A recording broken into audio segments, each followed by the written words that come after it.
Well, to start out, before I even get to the licks that we're going to use, I have to talk about the idea of hearing numbers and what the National Number System even means.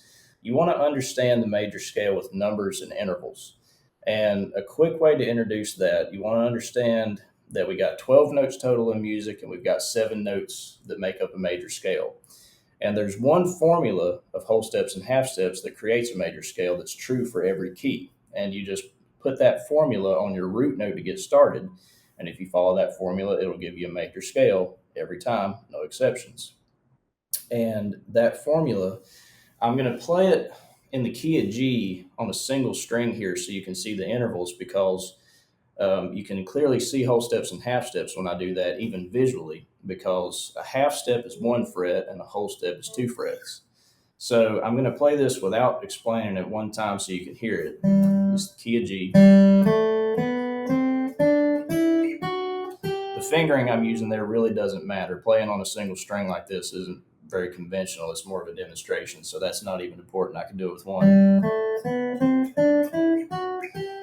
But with those 7 notes here, the root note's always 1, and what we're going to see is that it's a whole step from 1 to 2, whole step from 2 to 3, half step from 3 to 4, whole step from 4 to 5, whole step from 5 to 6, whole step from 6 to 7, and a half step from 7 to 1. Now, this is called 1 because we're at an octave of our root note. We're just starting over. So you want to memorize that. You can use the recording on this video or whatever to go back and look at that.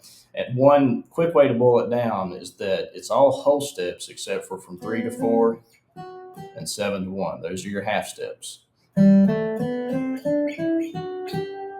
If I do that in another key, different note names, but the exact same sound, the exact same harmony. So that's a quick way to explain what the Nashville Number System even is. And then when it comes to starting to hear those numbers, the first thing I'm going to do is put them in 2 different camps, the triad notes and the other ones.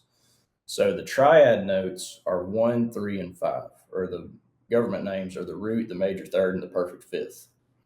And the triad is the basis of major harmony. It's what your chords are made out of, it's what 3-part harmony is made out of, it's the center of the harmony.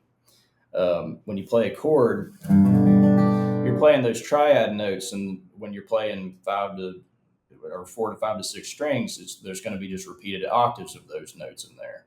Like a C chord is 1, 3, 5, 1, 3, and a D chord is 1, 5, 1, 3, and so forth.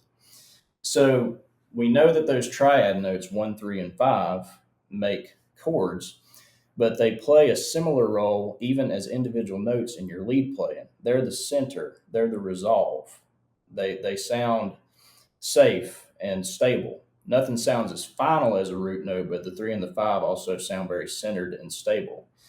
So the remaining 4 notes of the scale, the 2, the 4, the 6, and the 7, they provide travel and tension and release. They sound like you're going somewhere or you're on your way back, and they pull toward those triad notes. If I play a 7, you really want to hear that 1. Or if I play a 6, it feels like it needs to go down to that 5. Or that 4 needs that 3. Or that 2 needs that 1. So everything orbits around those triad notes. So you can start out by understanding them that way. After you understand those 2 groups, you want to get to know the sound of every single note, every single number, I should say, because they're going to have the same personality in every key. This stuff is relative to the root note of the key you're playing in, so it always has the same effect, the same color, the same mood. And I get to know those numbers and how they sound by ear, and I make decisions with those. I also hear them in melodies. We're going to talk about that, but one kind of highbrow way of saying this is when I'm improvising, I have an idea of how I want to make the audience feel, and I know which numbers are going to make them feel that way. So I know that a 7 is really going to chill things out.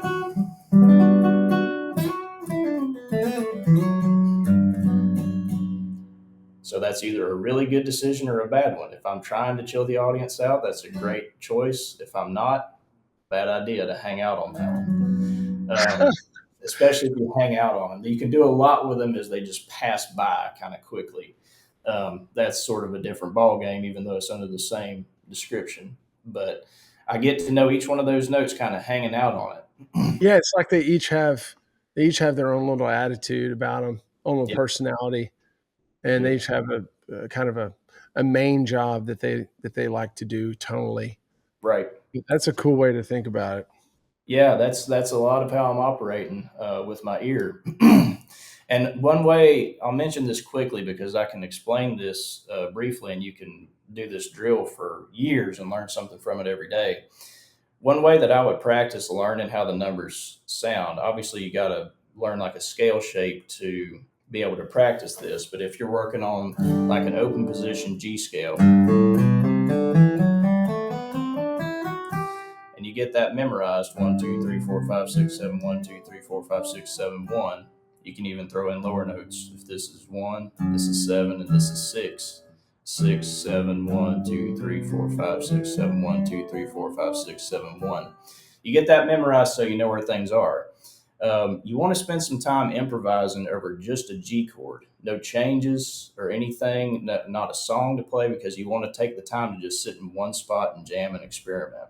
So you can start out by playing the notes kind of evenly so that no one number is taking over the personality. So if I do something like that,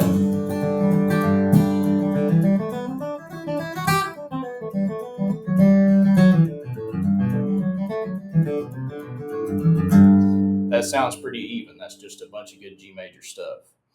If I hang out on a note, which all I have to do is play it way more often than the others, it'll take over the sound. So if I play like the 7, all these notes way more frequently,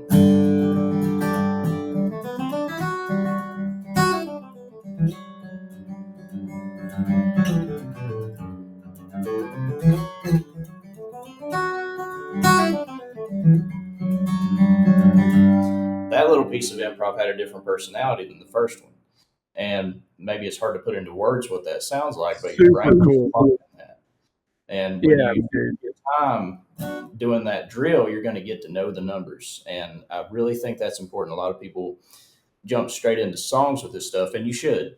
But without taking the time to get to know the numbers, without the pressure of keeping up with the bluegrass tune with these short solos and frequent chord changes, you can get a lot done that way. But I learned a lot by playing this way and also by playing other kinds of music with like extended soloing, where I was playing like Grateful Dead or the Allman Brothers or Yeah. blues or anything where you have time to stretch out. My improvising got a lot better from doing that. You have to figure out a way to make it translate back to your bluegrass and not sound awkward, which I've done to some degree with varying success. But having the chance, I find a lot of bluegrass people haven't taken the time to do that, and it'll affect your improv skills. So